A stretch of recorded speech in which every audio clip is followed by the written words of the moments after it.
তো চলো আজকে সকালটা একটা মিষ্টি হাসি দিয়ে শুরু করলাম। তো গুড মর্নিং সবাইকে, আশা করি সবাই ভালো আছো। তো ক্যান্ডি ড্রিঙ্কি পিঙ্কি ব্লগে তোমাদের সবাইকে অনেক অনেক ভালোবাসা। তো চলো আজকে ব্লগটা এইখান থেকে শুরু করা যাক। ডেলি রুটিনের মধ্যে যেমন খাওয়া দাওয়া পড়ে, সেরকম ঠিক ঘরদোর পরিষ্কার পরিচ্ছন্ন করে রাখা সেটাও পড়ে। যাই হোক, তারপরে দেখলাম মা ডুমুর কেটে রেখেছে। এগুলো জানো তো আমাদের শহরে খুব কমই দেখতে পাওয়া যায় এবং বাজারে খুব কমই দেখা যায়। তো বাবা খুঁজে খুঁজে বাজার থেকে এনেছে, তো মা সেটাই কেটে রেখেছে।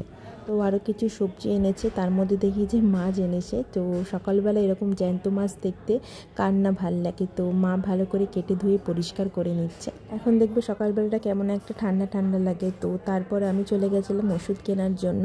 তো ওষুধ কিনে টেনে না আসার পথে দেখি অটো করে যখন আসছিলাম তখন দেখলাম যে মা কালী যাচ্ছে।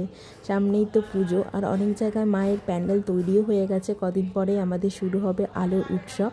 তো রাস্তায় দেখো কত রকমের প্রদীপ বসেছে। তো ভাবছিলাম কোনটা কিনবো। তো যাই হোক, ফিরে বিকেলবেলা বোন চা করেছিল, তো সেই চাটাই খেয়ে নিচ্ছিলাম আমি আর বোন। আর দেখো কবে লক্ষ্মী পুজো চলে গেছে। তো কিছু খই মুরগি বেঁচেছিল, সেটাই খাচ্ছিলাম। আর ফ্রিজে ছিল এই বিরিয়ানিটা। তো চলো দেখা হবে নেক্সট